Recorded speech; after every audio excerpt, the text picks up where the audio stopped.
में आना है।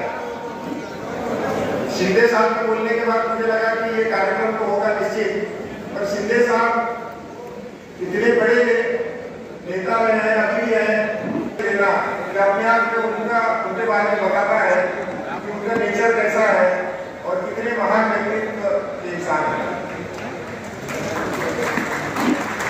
बचपन से ही पिताजी के साथ उनके पास जाना आना मेरा भी रहता था, साथ में जाता था, चाहे मुंबई में हो या दिल्ली में कृष्णनगर पार्क में हो या हैदराबाद में गवर्नमेंट हाउस में है, हमेशा उनका स्वभाव और उनका नेचर एक जैसा मिला। कितने ही व्यस्त रहो, बात को सुनना और समय देना, ये उनकी खासियत है। जब होम मिनिस्ट्री का साथ चार्ज ले रहे थे तो मैं वहीं था।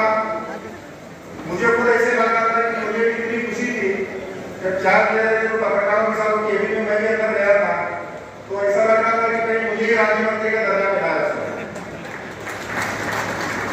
तो साहब का बहुत बहुत धन्यवाद।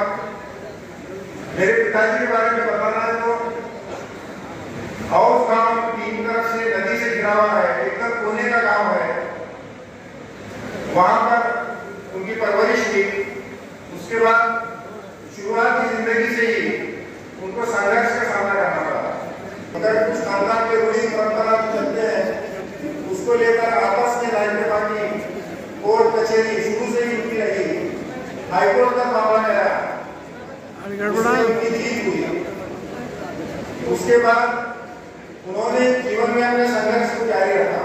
ये संघर्ष हुआ था, उनको भी उन्होंने उसके बाद में भी पूरा सम्मान दिया, उनको साथ ही नहीं रखा जब तक वो रहे और सब एक साथ रहने लगे। उसके बाद गांव में किस तरह डेवलपमेंट किया जाए, खेती में किस तरह डेवलपमेंट किया जाए, इसके लिए हमेशा वो प्रयासरत रहते। चाहे वो लिफ्ट इरिगेशन कराया गाँव में, पहला उन्होंने ड्रिप इरिगेशन कराया, अलग अलग तरीके के प्रयोग खेती में किए। गाँव में अलग अलग प्रकल्प दारूबंदी के हो, जुगाड़ के विरुद्ध अभियान हो, तंबाकू के विरुद्ध उसको रोकने के अभियान के लगातार वो चलाते रहे। में स्कूल कॉलेज कायम किए, लगातार उनका प्रोग्रेसिव एटीट्यूड करके अच्छे से अच्छा करना है, कॉन्फिडेंस पूरा रखना है। सोलापुर में पढ़ाई के लिए घर लिया, वहाँ पर हम लोगों को पूरे खंड को उन्होंने उच्च शिक्षा के लिए प्रेरित किया। वो विश्वास हमारे अंदर पैदा किया। मैं आप लोगों को पहले ही बता चुका हूँ, मुझे ऐसा कभी नहीं लगता था कि ये जो स्पर्धा परीक्षा है, इतनी टफ एग्जाम है, इसमें मैं पार्टिसिपेट करने के बाद ये मकाम पर हासिल कर सकता था। ये मेरे अंदर विश्वास नहीं था, ये उनके अंदर विश्वास था। उनके बार बार कहने की वजह से इसमें पार्टिसिपेट मैं किया और उसके बाद सफलता ईश्वर की कृपा से मिली।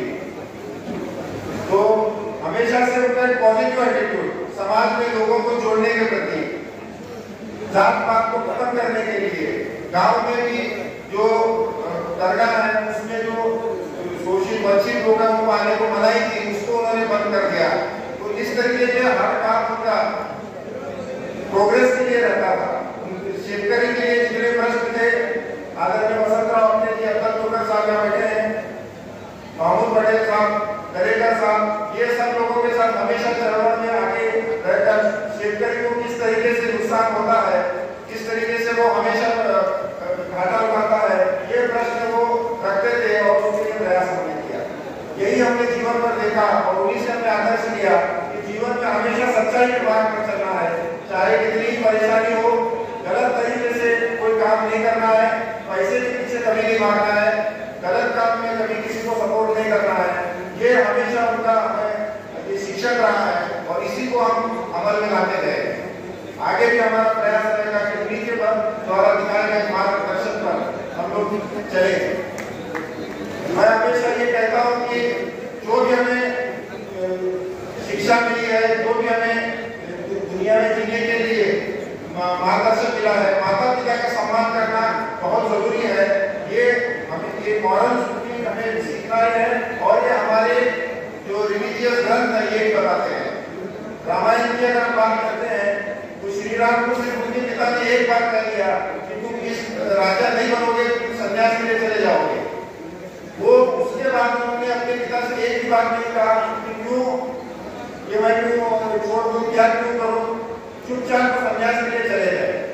हमारे जैसा कोई होता तो बोलता मैं क्यों जाऊं, आप क्यों नहीं जाते, चलो मैं भी आपको छोड़ के आता हूं। तो ये विचार रामायण के जरिए हमको सीखने मिलता है।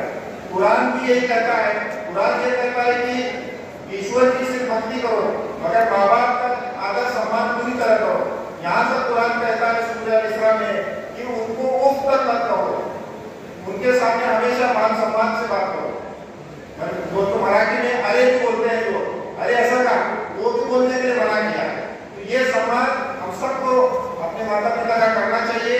कई चीज हो सकता है उनके अनुभव से, उनके इससे हमें फायदा, ये गलत है हमारे से, फिर भी हमें पूरा सम्मान हमें देना चाहिए और आने वाली पीढ़ी को भी हमें यही शिक्षा देना चाहिए।